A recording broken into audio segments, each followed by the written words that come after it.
புத்திசாலி ஆந்தையின் அறிவுரை. ஒரு பெரிய பசுமையான காட்டில் பல விலங்குகள் மகிழ்ச்சியாக வாழ்ந்தன. அவற்றில் ரிக்கு என்ற ஒரு சிறிய முயலும் இருந்தது. ரிக்கு மிகவும் விளையாட்டுத்தனமாக இருந்தாலும் மிகவும் கவனக்குறைவாகவும் இருந்தான்.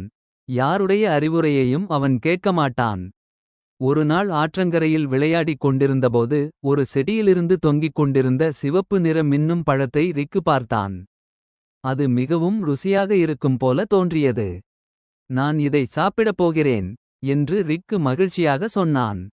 அப்போது மரக்கிளையில் அமர்ந்திருந்த ஒரு புத்திசாலி ஆந்தை சொன்னது.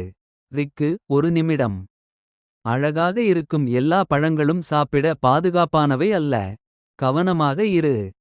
ஆனால் ரிக்கு சிரித்துக்கொண்டு, நீ அதிகமாக கவலைப்படுகிறாய் ஆந்தையே. என்ன செய்ய வேண்டும் என எனக்கு தெரியும் என்றான். அவன் உடனே அந்த பழத்தை சாப்பிட்டான். சில நிமிடங்களில் ரிக்குவுக்கு தலை சுற்றி பலவீனம் ஏற்பட்டது. அந்த பழம் விஷமாயிருந்தது. புத்திசாலி ஆந்தை உடனே மானையும் குரங்கையும் அழைத்தது. அவர்கள் காட்டில் கிடைக்கும் மருத்துவ மூலிகைகளை ரிக்குவுக்கு குடிக்கச் செய்தனர். சிறிது நேரத்தில் ரிக்கு நலம் பெற்றான். வெட்கப்பட்டு ரிக்கு சொன்னான். ஆந்தையே, நான் உங்கள் அறிவுரையை கேட்டிருக்க வேண்டும். ஆந்தை சிரித்துக்கொண்டு, நாம் கேட்டு கற்றுக்கொள்ளும்போது தான் உண்மையான புத்தி வளருகிறது என்றது.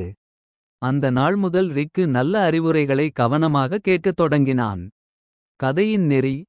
நல்ல அறிவுரை நம்மை பிரச்சனைகளிலிருந்து காப்பாற்றும். இந்த மாதிரியான நல்ல கதைகளை கேட்க மினி ஸ்டோரீஸ் சேனல் சப்ஸ்கிரைப் பண்ணுங்க.